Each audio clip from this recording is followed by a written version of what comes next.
think when you're younger, or even when you're older, if you haven't had this lesson taught to you the hard way, is that I can be half pregnant when it comes to ethics. In other words, I can be ethical, but maybe I can step over the line once and get away with it. The problem with that is that when you step over the ethical line once, your line of ethics moves a bit. So next time you step over, you'll step a bit further over the line. That's such a good point. Further. So with me, you know, I became desensitized to essentially right and wrong behavior. And it's very easy on Wall Street when a lot of people, as we found out in 2007, it wasn't just me, it was everyone. Oh, but 50 times bigger than what you were doing. Some of these guys cost a lot of people money. The point is, I always say, everyone's doing it. That's no excuse for me doing it. I did what I did, it was wrong. But the point was, it's very easy to point and say, well, everyone's doing it. So you have to... That's such a good point. You have to maintain your ethics. You really do. There's no... How do you do that? It's very simple. It really is very simple. You just don't take the first step. Got it. That's it. And that's the secret. There's no way you can't like just take a step and dabble it and then be a good person. It's very, very hard. Commit thyself to mastering the art of failing elegantly. This is an entrepreneurial tactic which most young people don't know because they haven't failed yet, really failed. There's two ways to fail in life, in business. Let's talk about business. You can fail elegantly or you can fail miserably, okay? Failing elegantly is a way of going about starting a business or launching a new division of a company that allows you to test out an idea or a concept quickly to get your read, whether it's right or wrong, whether it works or doesn't work, without losing a fortune, without losing a lot of time, versus failing miserably where you lose tons of money, it takes a lot of time, and you end up with nothing but a bankruptcy. Now, when I was 22 years old and I launched my first real business, I went bankrupt. It was the meat and seafood business. I started with one truck. I grew to 26 trucks, was making a ton of money, I thought, but I was making every mistake a young entrepreneur can make. I was overexpanding, I was growing with credit, I was undercapitalized, wasn't screening out my employees. Before I knew it, I was out of business, and I failed miserably, lost everything and declared bankruptcy. Nowadays, when I'm approached with an idea, and I like it, I want to test the idea, I'll do it in a way that A, if I'm wrong, I don't lose much money, or better yet, I'll use other people's money. Seriously, I'll always take in an investor and make less on the upside if it means I can protect myself on the downside. And B, I always structure my tests so I get my reads as quickly as possible, so I know quickly the information. And then I can change my approach and try again. Change my approach, and sure enough, by doing that again and again, eventually you'll hit on the right formula. I don't care how smart you are. It's so rare that when you go into business or you try something new that you get it right the first time. The first evolution of an idea is not usually the right one. Every morning, we'd stand up, I had them squeeze their hands together and say the word yes. That's what we do, just yes. And again, yes. This is probably one of the most important things when it comes to success. In every endeavor you go for, whatever job, whatever business you start, there's gonna be certain specialized skills that are required, and you need to become extraordinary at them. Let me tell you a story. How did this whole thing happen in my life, right? How did I write this book, okay? How did I go out and take this book and turn it into this whole business that formed a movie and a global brand, right? Well, let me tell you something. I was in jail, okay? And when I show up for jail, who's my bunkmate? Believe it or not, Tommy Chong from Cheech and Chong. You know Cheech and Chong? He's my bunkmate. Right now, I wasn't in the worst jail in the world. I admit it. I wasn't getting butt each night. My butt was not there. It was a federal prison camp, okay? It was okay. But still, jail's jail. It sucks, right?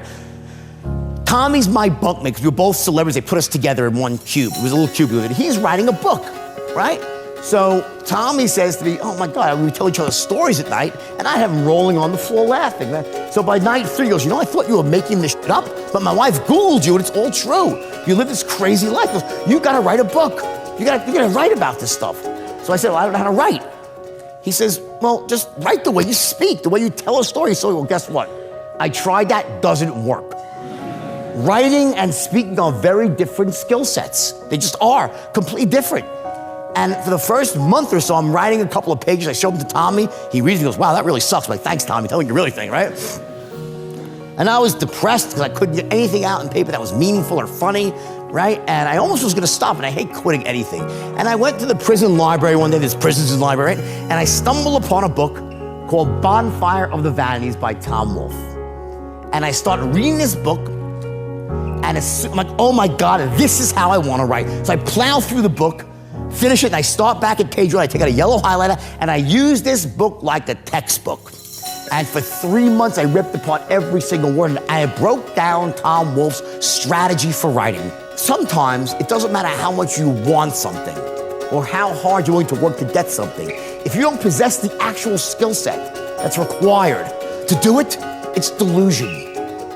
And most people don't get that. They'll try to go into a business that's sales-based, but not master the art of sales and persuasion. They'll try to go into another type of business, not master, whatever it might be. They don't master their craft. But the first thing you gotta do is say, okay, I wanna do this. What specialized skills do I need to learn? And take the time to learn them. Master your craft. Just say, if you were to change 2 or 3 things for this to have lasted, what would those 2 or 3 things be? Number one for sure would be the delaying the gratification.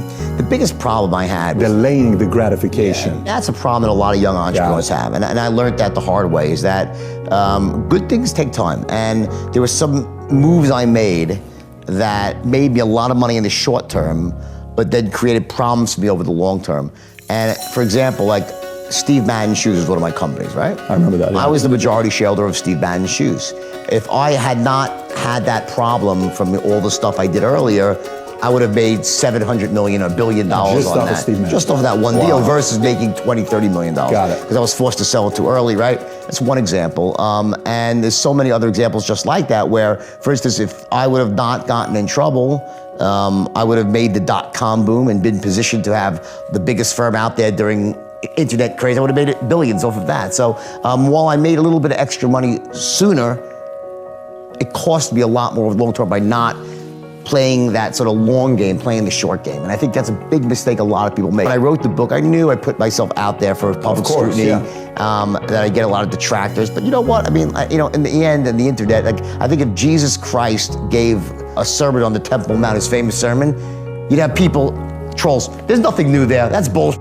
He's full of, like, no matter what you do, people are gonna say it sucks, right? You know what I'm saying? And you live in that sort of world where you just have people that are gonna love you and people that are gonna hate you. So I think that the haters serve a purpose. So, you know. A limiting belief is like putting the governor on the engine of a Ferrari. The Ferrari can go 240 miles an hour. It has 550 horsepower, 4 valves per cylinder, 12 cylinders. But if there's that governor not letting the gas go through, you ain't going over 55. Yep. That's what a limiting belief does. It stops you from charging forward when you should and causes you to move back when you shouldn't. And we all have them. Agreed. And they started getting inserted in our heads when we're yay big. You know, we were all unstoppable on day 1. And then came day 2. When our parents started spoon feeding us limiting beliefs. Sometimes, you know, they meant well, they just didn't know, because, you know, one of the things that I'm a big believer in is that we were not even given our owner's manual.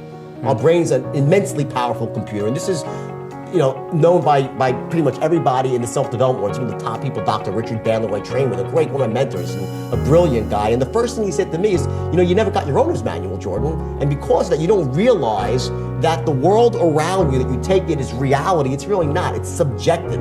The reality I'm looking at is just subjective. I can interpret things how I want. I can have the beliefs that empower me, and I can shed the beliefs that disempower me. So the first thing I do when I meet somebody, I coach really wealthy people, some stars in Hollywood. The first thing I do is go through what their limiting beliefs are. Yep. And you gotta root them out. And it's not difficult. You can't just root them out, you gotta replace them with empowering beliefs, which is typically the opposite belief. Certain states of mind, certain emotional states that lead people to massive poverty. States like fear, like greed, uncertainty, confusion, overwhelm.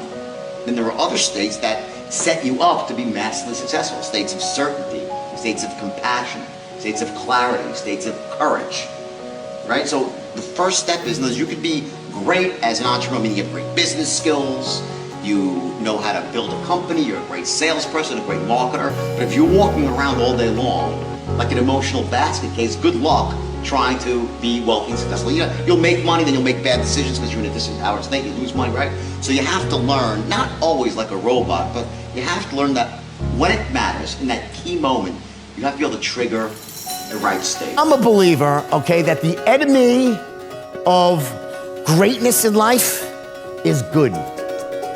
Here's the problem. When people are going through life, if things are okay, they aren't feeling enough pain to make a change. It's like if I say to you right now, I say, okay, everybody raise your hand as high as you possibly can. Everyone raise your hand as high as you possibly can. Right now. Everyone do that, please? High as you can. Now just a little bit higher, a little higher. What the is that, right? I meant the first time. I said raise it as high as you can. A little, oh, if you really mean it. It's that level above where your comfort zone is. That's where I want you to shoot for. Don't go through life burning at 10 watts or 50. Be a 100-watt person and burn bright. Don't settle for average. You know, like in the movie, I said there's no nobility in poverty, right? Well, this is not a poverty crowd, right? No one here is gonna probably end up in poverty. But don't go through life, whatever average means to you, don't let that be your life.